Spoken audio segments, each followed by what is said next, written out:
তো দেখতে পাচ্ছ বন্ধুরা, সকালে ঘুম থেকে উঠি, বাইরে অনেকটা রৌদ্র আর এদিকে ছেলে এখনও ঘুমোচ্ছে। তা আমরা এক জায়গায় যাব, তার জন্য সকালে জলদি ঘুম থেকে উঠে এখানে বেডশিটটা চেঞ্জ করে নিয়েছি। তো ছেলেও ঘুম থেকে উঠেই গিয়েছিল, তারপর বিছানা গুছানোর পর আবারও ঠান্ডা লাগছে বলে আবার বিছানা উঠে গেল। এখন কাপড় চোপড়গুলো ধুয়ে নেব যা আছে, কারণ যাওয়ার আগে না শুকোলে এগুলো আবার ঢুকিয়ে রেখে যেতে হবে।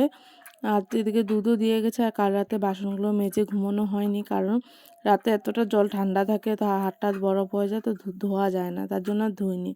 তো দুধটা গরম করে নিয়েছি, যে দুধটা অনেকক্ষণ দেওয়া হয়েছে। এদিকে বাসনগুলোও ধুয়ে নিচ্ছি, তারপর চা খাবার বানাবো। তো স্নানটা পরেই করবো, আগে চাটা খেয়ে নিই তারপরে। তো এদিকে বর কালকে চপ এনেছিল, তো সেগুলোই গরম গরম পাপা গুড মর্নিং বলো।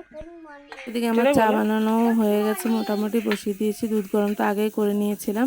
তো চপগুলো ভেজে এদিকে সস নিয়ে নিয়েছি, আর ছেলের জন্য দুধ, আমার আর বরের জন্য হলো চা বানিয়ে এখন খেয়ে নেব। তারপর স্নান দেওয়া, ঠাকুর দেওয়া, এগুলো তো বাকি আছে স্নান করা। ছেলেকেও স্নান করাতে হবে, তো ছেলেকে তো বর স্নান করিয়ে দেবো, ঘরে থাকলে আমার আর প্রবলেম হয় না। তো ছেলে এখানে খেলছিল, তো ওকে বললাম সাইড করে আগে খাওয়াটা সেরে নাও, তারপরে দিয়ে খেলবে আবার। তো খেলতে খেলতে খেলতে তো এদিকে খেলাগুলো সাইড করে সেখানে খেতে বসে পড়লো। তো বড় আমি ছেলে একসাথে খেয়ে খাওয়া দাওয়া করে, কারণ একটা রৌদ্র ছিল, তাই ভাবলাম কাপড়গুলো আগে ধুয়ে দিয়ে দিই, তাহলে যাওয়ার আগে মোটামুটি শুকিয়ে গেলে তো ওগুলো ঘরে ঢুকিয়ে রেখে যেতে পারবো, তার জন্য কাপড়গুলো ধুয়ে নিলাম। তো hey guys, good morning, welcome to new blog. তো আশা করি তোমরা সকলে ভালো আছো, আমিও ভালো আছি। তো শুরু করলাম আজকে একটি নতুন ব্লগ। আশা করবি তোমাদের ব্লগটি ভালো লাগবে, স্কিপ না করে পুরো ভিডিওটি দেখতে থাকো।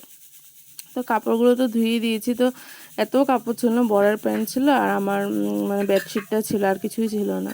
তো ধুয়ে টুয়ে স্নান ধান করে এসে এখন পুজোটা দিয়ে দিচ্ছি।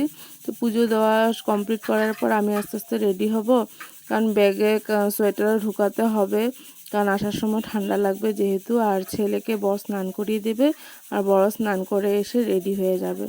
তো আমাদের ঠাকুর দেওয়া প্রায় কমপ্লিট, এখন আস্তে আস্তে রেডি হয়ে যায়। তো শাড়ি পরে যাব, যেহেতু মাসি শাশুড়ির বাড়ি বলে কথা।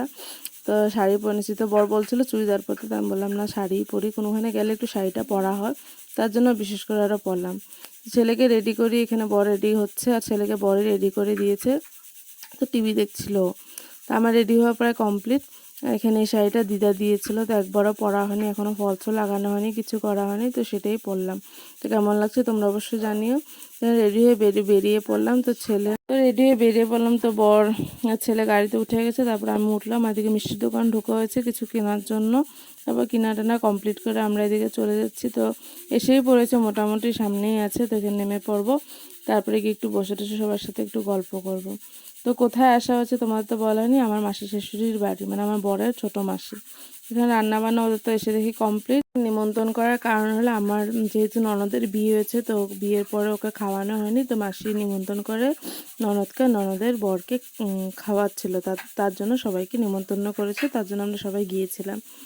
তো এদিকে তো সব দেখিয়ে নিয়েছি কী কী রান্নাবান্না হয়েছে। তো আমরা প্রথমে এক বেশ বসেছিল, পরে ছেলেকেও খাইয়ে দিয়েছিলাম, তারপর আমি সবাই বসে পড়েছিলাম। তো ওদের আসতে একটু দেরি হচ্ছিলো, তার জন্য আমরা বসে পড়লাম। এখানে মাছের তেল, শুটকি চাটনি, মাছের ডিমের পাতুরি, বাঁধাকপি দিয়ে মাছের মাথা দিয়ে ঘন্ট, বাঁধাকপি দিয়ে মাছের মাথা দিয়ে মাছ, মাংস, বেগুনি, ডাল, পাঁপড় ভাজা, মানে অনেক কিছু বানানো হয়েছিল।